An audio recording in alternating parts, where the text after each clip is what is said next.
Hello, listeners of the Compassionate Capitalist Show. This is Karen Rands, and I'm recording this today as a direct message to my audience, long-term listeners as well as new listeners. Didn't get the benefit of my usual intro on this or closing because I'm just going straight to the heart of the matter. And this is sort of the state of the compassionate capitalist movement, if you will. And I'm going to tell a couple of stories as I go through this, and I'm going to have some requests and call to actions at the end.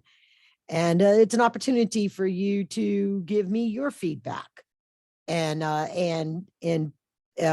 contribute to what I'm trying to accomplish with creating the compassionate capitalist movement and hosting this show every week and putting the effort into producing this, and the message that I'm putting out there into the marketplace. I have I'm looking at my computer here, and I have a fortune cookie message that I've taped to the top of it that says, you can't build a reputation on what you are going to do. And I thought that was really, really appropriate because there's a lot of forward thinking that you do in goal setting and things like that. And I have a vast history, 20 years or so, all the way back to my IBM days of getting funding for innovation and bringing innovation to the market. And so, when I came back into the marketplace, and that's kind of the purpose of this, I realized I didn't have a reputation anymore. I mean, like I had been vacated for a while. And so this podcast became a way to reestablish the investment I had made into my local community and at a national basis with the events that we did with entrepreneurs and investors and all the money that companies raised through us, all the entrepreneurs that and I say through us, it was through the network of business angels and investors that I managed, and all of the entrepreneurs that we educated to be self-sufficient in their capital formation. I mean, how they went about raising capital and creating revenues to be their biggest source of capital. Just so much that we did over that decade plus in the previous version of, my world today. But this past weekend, I was having a conversation at a social gathering with a friend that's known me for a long time. And and it was this aha moment about how you take things for granted. And I've had so many of those in the last 18 months. It boggles my mind that at this stage of the game of what I'm trying to do, what I have done, that it's encouraging because I am still learning. But on the other hand, it's a little discouraging. And some of the entrepreneurs out there may know this, and investors that have invested in entrepreneurs and failed in those investments or made what they considered stupid mistakes in hindsight. It can be really discouraging when you have a passion for something and you want to see it through and you just know it's what you were meant to do. And it just doesn't seem to get the momentum that you expected it to because it just seems so obvious until you realize you don't know what you don't know. So I'm going to tell that story and then hook it back with another story in just a second. But I wanted to make it really clear while I have your attention that I am passionate about bringing more investors into the market to revolutionize the business finance sector. That's what I'm calling it, the business finance sector, the nano cap market, right? The way real estate investing began its transformation as a wealth creation vehicle 40 years ago. When 1981, there was a tax change, there was changes to the tax laws and finance laws on investment properties. They began to change and it allowed people to be able to get a mortgage on an investment property, treat it as a business, deduct expenses from that, and set it up to enjoy all of the benefits of any other kind of business. It didn't matter that it was investing in residential real estate or commercial real estate, and didn't matter that you owned a home or didn't own a home. It became its own thing. And part of the growth of that, part of what enabled that, once the laws changed, it was education. It was advocates in the space saying this is a way to create wealth beyond your 401k or investing in the stock market. And real estate became an asset class that people, uber wealthy and just those with discretionary income, those that had a windfall of something, said, hey, I want to learn how to do this. I'm going to take the time to learn how to do it. And if I don't have the time to make these wise and do all the legwork to do this, then I'm going to partner up with organizations and people and build a team that can do it on my behalf or with me, in conjunction with me. And that's what became the cottage industry for real estate. And now, odds are you got a postcard in the last 2 weeks inviting you to some kind of seminar on how to invest in real estate. 40 years later, that is a cottage industry. And so I had this aha moment that I want to talk about that made me realize, I feel like I've had this jump start twice, but to you, let me just say, for those that maybe this is a novel idea, it is no secret that creating a successful business is a way to create wealth. That's not a secret. Entrepreneurs strive to do that. People leave their jobs with the goal of going out to become an entrepreneur, to start an entrepreneur endeavor. There's, there are people that leave corporate gigs to go buy a company and be an entrepreneur because there is a belief that better than a job, being your own business owner or starting a business that can scale is a better way to create wealth and create a lifestyle that gives you time and money. Okay. I always talk about Robert Kiyosaki, right side of the quadrant, left side of the quadrant. Business ownership and investing are the ways you create wealth that are independent of the time that you spend generating wealth as an employee or as a business that you have to be there to make the money, right? Service providers, things like that. All right. So that's no secret. But what is the secret, and what has been a secret for really probably since, at least in the United States, since 1776, and became like codified as legal, but only with this, and to ensure that it remained exclusive, there was financial thresholds to become an angel investor. The laws, the security laws of 1933 made it possible for private investors to invest in private companies legally, because they changed the rules after the Great Depression on how investments were handled. That became a way for the rich to get richer, to invest in each other's businesses, to be able to facilitate in the startup, the bringing the innovation to the market, the creating of markets, to creating whole industries, right?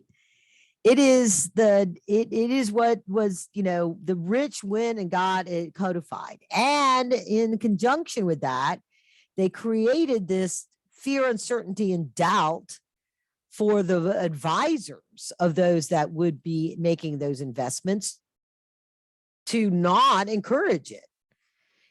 It's called selling away. So the people that very well should be the ones helping investors that have the ability to invest in this to, modify their asset allocations and invest in entrepreneurs and show them deals, review deals, any of that stuff. They can't do that. It's still barely allowed. It's a FUD that's in the financial sector that those folks that manage money cannot talk about angel investing unless it's one of these huge deals that's running through their business, their particular broker, and they're peddling it to their investors. Right. So So it was the secret that, and the reality is that most businesses that you know of today, every name brand company, even Ford, automobiles, just everything. You think about any innovation, if it wasn't government funded, it has been funded by private individuals, either at the start or as they grew, all of that, right? And the private investors funded the start and fueled the growth. Okay. Understand that. It has been going on forever. Even if you think about imperialism, that was funded by private money whenever any country tried to go in and discover something of value in another company. It has been part of our society just about forever, right? But it changed, and anybody could participate based on their risk tolerance and their income, their discretionary income, as a result of the Jobs Act. And there's lots and lots and lots of podcasts I've done on that. So you can go find out what that is if you want. Just go to my KieranRands.co/blog and search on Jobs Act. You'll find them. All right. But so here it's time to segue into the story. So when I first started, I realized that this was an issue when I had started the compassionate capitalist movement in response to the Great Recession, or at least, but it wasn't official. It was just, I renamed the podcast, and the goal was to get the investors that I was working with in the organization I ran, Network of Business Angels and Investors, to get their money off the sidelines and put it to work in entrepreneurs that were going to create jobs and spur our economy. And oh, by the way, when you bring innovation, any new innovation to market, it has a ripple effect of how it uplifts the economy because of other innovation that gets put together in response to that. And other businesses that would create the ecosystem of whatever that innovation created. Okay. And so, and when I'm in my bubble, if you will, of what I understand is angel investing in entrepreneurs and in the ecosystem, sometimes it's really easy to assume other people know the same thing. And so I had a lot of setbacks. True confession, it's in other of my podcasts, in the Great Recession.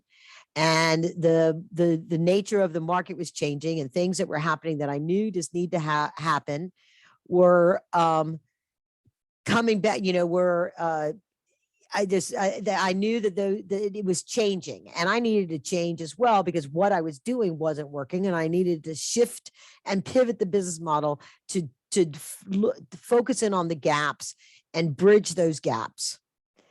And I've had, quite frankly, good times and bad times with that. And that's my mission and my passion, and I'll continue to work on that. I'm now seeking new opportunities. You're on LinkedIn with me. You would have heard about that recently, but anyhow, so I was out visiting. I was getting an award out in California for my innovation and my being a maverick for launching the compassionate capitalist movement. And I was staying with these friends of mine, and talking about that, and I was telling them about what I was doing in angel investing, and they live in San Francisco, and they'd never heard of angel investing, which was really quite astonishing to me, because again, I was in my bubble, right? I'm talking to angel investors every day. I'm talking with entrepreneurs and helping them get access to capital through angel investors every day, and running big events all around this concept, and just assuming at the very least, because they're my friends, they would know that I do this, and they would be like, oh, well, that's what Karen does, angel investing stuff. So I explained to them, and of course, these folks were not what you would consider accredited investors, even though they were in San Francisco. They're not looking at technology. They don't work in technology fields. One was she's certified an electrician, big commercial electrician stuff. The other guy was the husband was a teacher, and headmaster at a private school kind of a thing. And so I put it into the terms that they would understand, as you know, and I was, I was in the midst of writing my book at the time, Inside Secrets to Angel Investing. And so I said, so I explained to them, it's just like um, if you were to invest in this business, you go to this restaurant down the street every Friday night and it's always busy. So maybe you'll go on a Tuesday or Wednesday night and it's still kind of busy, and it's full, and there's, usually there'll be a little bit of wait at the peak times, or lunch is really busy and there's a wait there. And now people, do pick up because they don't want to wait and whatever. And you ask and the owner knows you and says, hey, look, the place next door is empty now and I'm going to expand in there because we're just so busy. And I'm trying to get together our best investors, our best customers, to put $5,000 in a piece so I can raise, $50,000 to fund my expansion because I can't get the money from a bank. And I need to expand that and do some marketing and pay some salaries and things like that. And you might be thinking, that is great, man, to have a piece of this business, $5,000. I totally have that. I'm doing that. And you could totally lose your money within 6 months. And 5,000 may not seem like a lot to some of the people that are listening to this, but it's a whole lot to people that are making 100 grand, 150 grand, right? And it's a chunk of their savings or whatever, it could be a lot. It's relatively speaking to a millionaire investing $50,000 and a $100,000 investing $5,000. And so it's all relative. And that's the reason why we talk about risk tolerance and discretionary income. Anyhow, so I explained to them, there's all kinds of reasons why they could fail. So what somebody that was serious about this and would want to see their financials, they'd want to suggest a way to increase revenue to see if their busyness would stay, they could increase their profits. And then they would have comfort level that just by expanding numbers, because expanding the numbers doesn't mean that it's almost the same amount of revenue. People are waiting. If it doesn't keep growing like that, then you just have increased your expenses and your costs, your food costs, your labor costs, your rent costs, without growing your revenue. And that is a recipe for somebody to go out of business. Okay. And lose your money. And they're like, oh yeah. And so I'm writing the primer on that. So it was a secret to them. It is what his dad probably was. His dad was extremely wealthy, high net worth exec in a big corporation. And I would bet he invested out in San Francisco. He probably did some angel investing, but it was a secret to him, right? So how does one turn a secret practice of the insiders, the market makers, the industry titans, the richest in our society how do you take that secret practice they use to create great wealth and make it available to everyone with discretionary income and desire to have a piece of the American dream, right? The American dream to be your own boss, to run your own company. How do you do that, right? So my answer was to start the compassionate capitalist movement.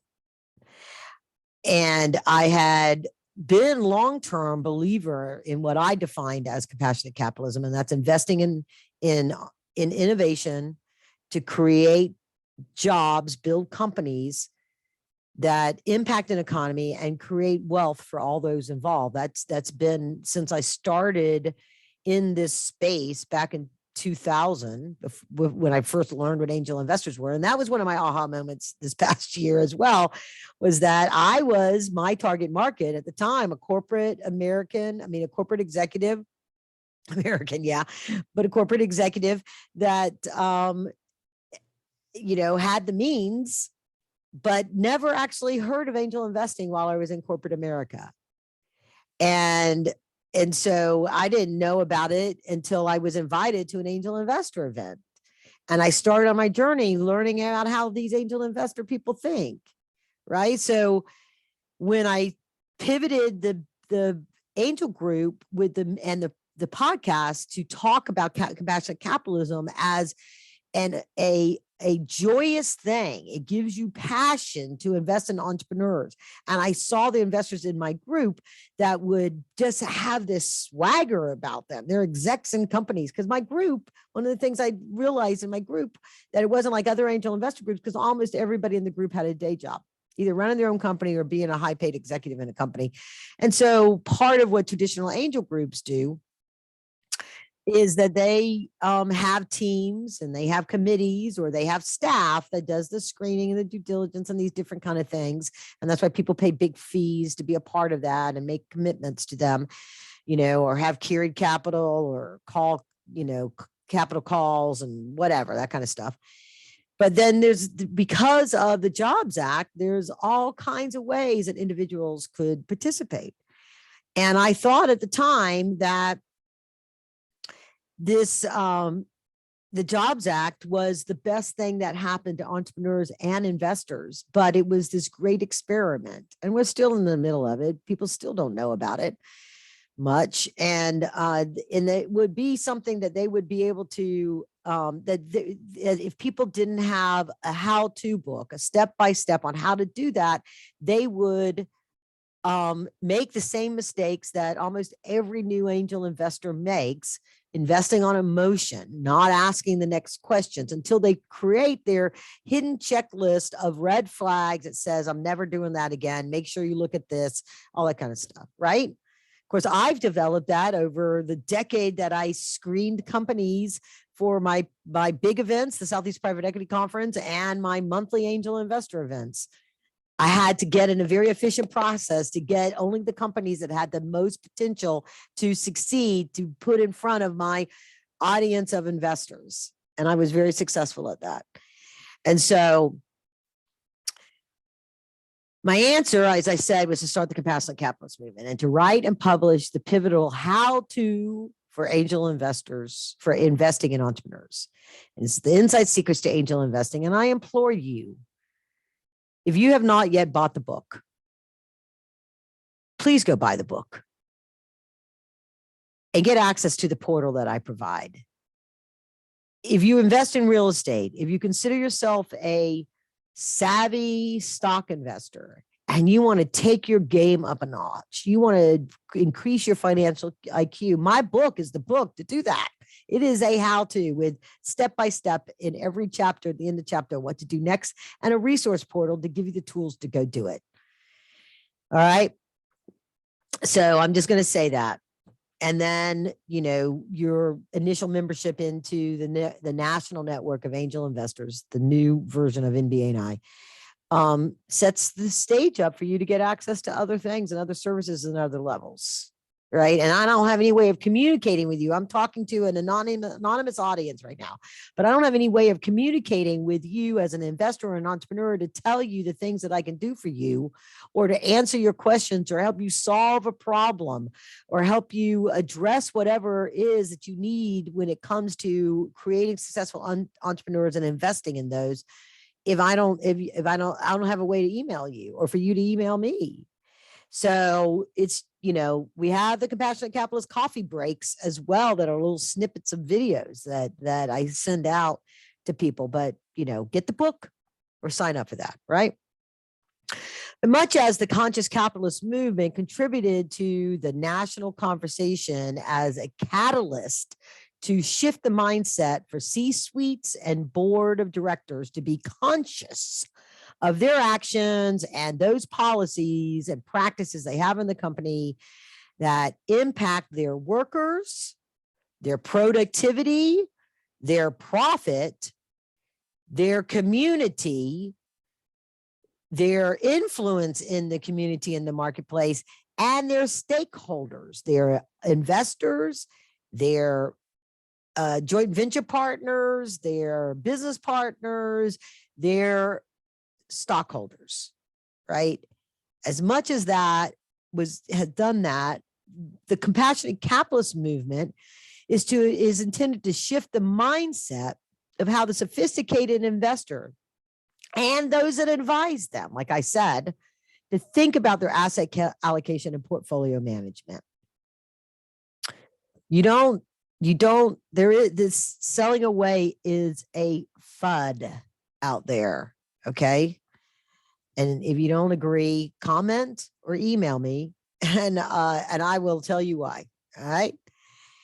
So to that end, right, to this thing that I am trying to do to shift the mindset, to shift the conversation, to make investing in entrepreneurs as respected of an asset class as investing in real estate, I speak on compassionate capitalism and its economic impact.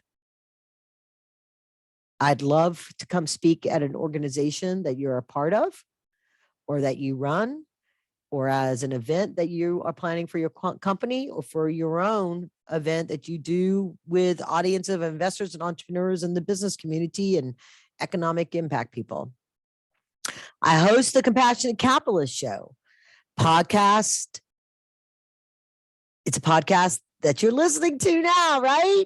And the goal of this is to amplify this wealth creation message and provide insights on best practices for succeeding as investors and entrepreneurs. And those entrepreneurs to succeed, to be able to scale, to not get into the rut that, what is it, 30 to 40% of all the companies that venture capital and angel investors invest in are in a rut. They plateau. And they don't have to. They don't, the investors don't have to write them off as they're never going to make my milestone, or as Hal Martin calls it, their payroll exits, because the entrepreneurs just get satisfied with their income and build a lifestyle business. They don't have to. Because of the Jobs Act, there are ways for you to jumpstart your business, even though it's a $5, $10, $15 million business, to become 20, 30, 40, 100, $150 million business that can be sold to create the generational wealth that you started your business for, and to reward those investors that took the risk when you first started. There are ways to do that, and launch a new product, go into new marketplaces, acquire another company that will bring you this, that, or the other. All right. And so that's we talk about on the show, but I also teach entrepreneurs the best practices for doing that stuff, to put it to you, to how much capital, how to qualify for it, how to attract it, how to put it to use properly to scale and grow to a successful exit. And then I teach investors on how to create their investment strategy based on the available capital they have, what their investment goals are, how do they want to make their money? Do they want money every month? Do they want money to have some uptick on it and they get it in 6 months? First one's like a rental property or commercial rental property, right? Money every month. Or I talk about it in the book too. Or a flip, right? Or you get your money back. That's like a convertible note or bridge finance, or long-term, because you're holding for the big gain. It's a long-term investment, and that's, regular real estate investing. That's just, parking it and traditional, angel investing, waiting for a stock exit or an IPO or something like that. Okay. So if you want to know what all that's about, then you have to get on the email list or go to one of the Facebook pages. I don't know. I built a team to offer strategic services to both of these sectors, to entrepreneurs to join their team, to architect their growth capital campaign, to manage the marketing outreach and investor relations communications, and syndicate their offering within my trusted network, particularly within the avenues available with direct public offering. And to investors to help them increase their confidence in making investments in entrepreneurs, to remove the fear, uncertainty, and doubt, but also by saving them time and money with deal evaluation, like which deal is good, what are the red flags, the basic screening service I did for my angel investor group for a decade, ranking those. You're watching these things, you're going to events, you're looking at these virtual conferences, you're on a crowdfunding site, whatever, however you're seeing your deals. And you got three you kind of like, but you know you can't invest in all three of them. So which one's the best to spend the time and money doing due diligence on? So let's rank them. Let's evaluate them and rank them on my 11-point system. And then, I can do the full due diligence with my team, and you can sponsor it to do deal syndication within my trusted network. So, let's get to work. If you fall into that, I have recently just had another aha moment that says, I'm trying to package these services and reach out to an audience that doesn't know angel investing exists, or millennials do. They call it crowdfunding investing. They're businesses that are so busy working in their business that they can't work on their business. And they have such a bad taste in their mouth on how difficult it was to raise their initial capital in the traditional means that were available. They're like, and the VC said no. They're like, oh, I don't even want to do that. Let's just keep plugging at it and maybe we'll eventually get there. Right. And, the VCs aren't giving them any more money. The angel investors aren't giving them any money. I saw that problem.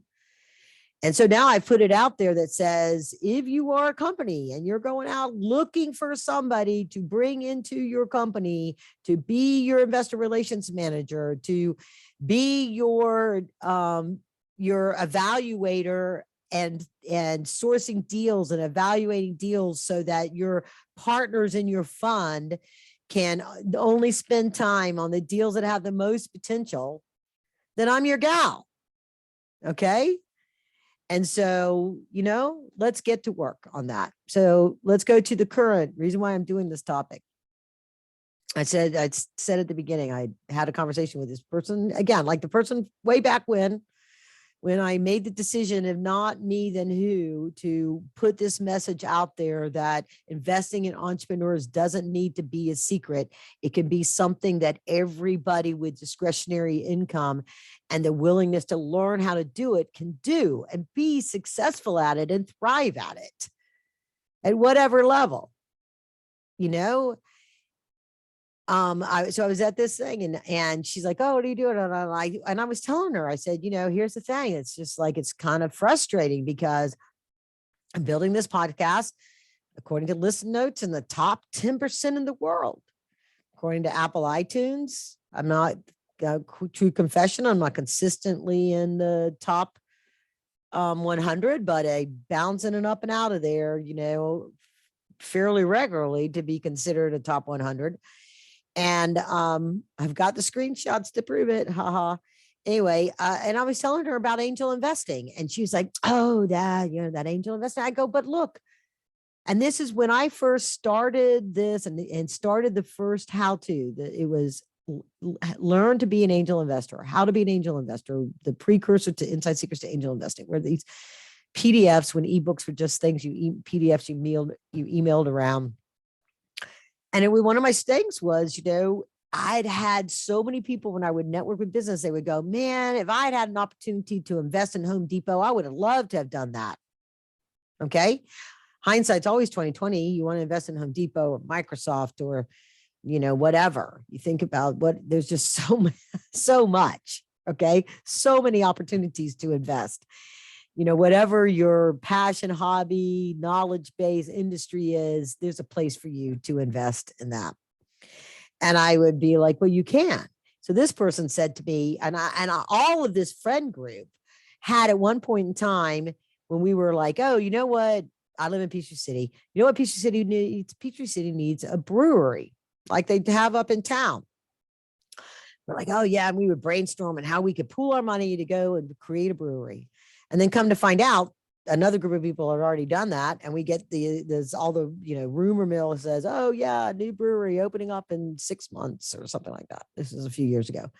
And everybody's like, darn. And then we come to find out, we started to meet people we knew that had invested in that. And the in was 10 grand. Right. And it was just throwing off cash. just throwing off cash. They were in what we call a revenue cycle management. They were getting money paid out to them almost on an annuity based on that 10,000 investment. And they were given an opportunity. They were the first ones given an opportunity to invest in the next location before it ever went out. It never even went out to the marketplace to invest because all the existing investors wanted a piece of the pie for the next location, right? And so I told her, I said, look, remember that? Well, I said, that's angel investing. You don't have to invest in the next Uber or the next big thing that's going to take forever and gazillions of dollars to make successful. You can invest in a business down the street that you believe in, like my friend out in California, and I gave that example. The nature of what we do within the compassionate capitalist movement says that you can invest in any kind of company that gives you passion and you believe in their ability and you are willing to do the homework to make sure that they're going to succeed, at least against the traditional odds. And it's measurable. It's really, there's always dynamics like a pandemic that can mess things up, but in general, it's measurable. And there's a lot of incubators and accelerators that push this and teach this and work on this and try to put it in there. And there's entrepreneur programs in universities that try to teach this. And some reason entrepreneurs just don't seem to get it or want to do the work that they have to do to get it in order to ensure their success. And investors don't want to necessarily go to all the effort to make sure the entrepreneur has the moxie and the pieces and parts to succeed. But you need to, right? You wouldn't just go and buy a house because it had a nice paint job and looked pretty on the outside. You would find out, does it have asbestos? What else is zoned around here? You would do, what's the going rates on rents or whatever. You would do the research that has been proven over decades of what does it take for that real estate property to produce a return on investment. It's really quantified. It's qualitative, but it's mostly quantified. Same thing with investing in entrepreneurs. So she was like, she goes, a while back, my husband started this business and it was this, and we invested in that and it didn't go. And then somebody, came and I was like, I'm not investing in any business like that. And I was like, then fine, you don't. But what you have to do is say, I am open, like I did on LinkedIn. I'm open to work. Well, I'm open to invest in entrepreneurs. And then you start learning how to do it the same way, as I told her, when you decided to start investing in real estate, you went to workshops, you went to seminars, you read things, you listened to things, you watched things, right? You got strategic people that could help you make decisions about this, help you find the additional financing you need to be able to make that investment true. You did that. And then now you have a portfolio of investments that's going to contribute to your retirement. But that didn't happen overnight. And you didn't just throw money into something without being careful and cautious and prudent about that investment. It's no different when it comes to investing in entrepreneurs. So I'm putting this out here because I had that aha moment, like, oh my God, even with the Jobs Act from 2012, right? 2012, it's been a decade. We still have 90%, 95% of the population. I mean, because I know it's 90% of accredited investors, the people that are making over $250,000 a year by a W-2, even not even earned income from private ventures, but just a W-2. It's about 7 million of them in America. They have no idea about angel investing. Yeah, they don't know that angel investing has a higher rate of return on average than real estate and stocks. It does, because it's been one of the best kept secrets, right? And I'm trying to change that. But I can only change that with your help.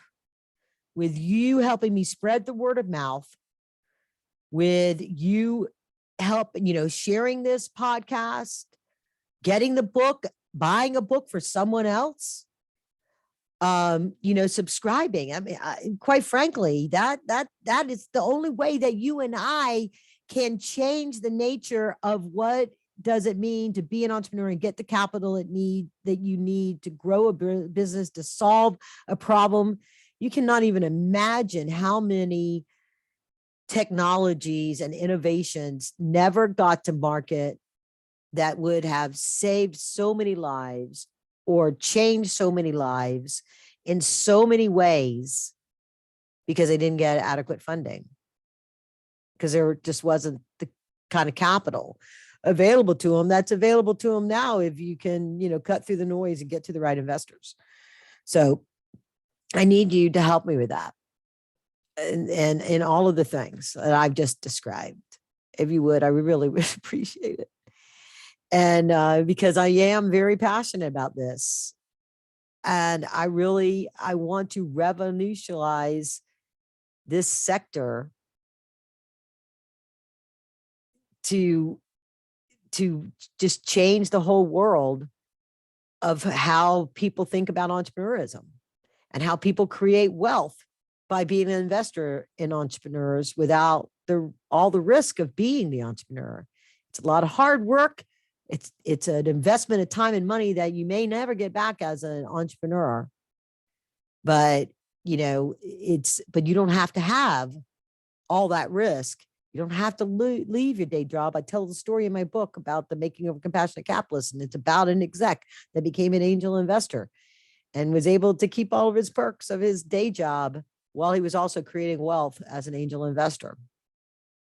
So thank you for listening through to this today. Please go to KarenRands.co. Scroll down if all you want to do is sign up for the Compassionate Capitalist Coffee Breaks. If you want to get in touch with me, you can go to the contact page and you'll get the Compassionate Capitalist Coffee Breaks, but you'll also have an opportunity to tell me if you are an entrepreneur, an investor, or a service provider, so we can explore how we uplift the market, create this financial sector market that, values entrepreneurism as an investment, as an asset class. And same way, if you have somebody that you think that I would be great to talk to from a stage, all of those will help push the compassionate capitalist movement forward. So thank you for taking time out today to listen to my message. I really do appreciate it. I really do appreciate your listening and liking and forwarding and sharing and commenting and all the other things that you do that gets recognized by those organizations that track podcasts and have put me in the top 10%. And let me hit the numbers I've hit on iTunes and Apple Podcasts. I couldn't do it without it. This is a labor of love doing this podcast. And I appreciate it because it's only through that and through you that we can really truly turn this into a movement that is as relevant and known as the conscious capitalist movement. With that, onwards and upwards. Thank you.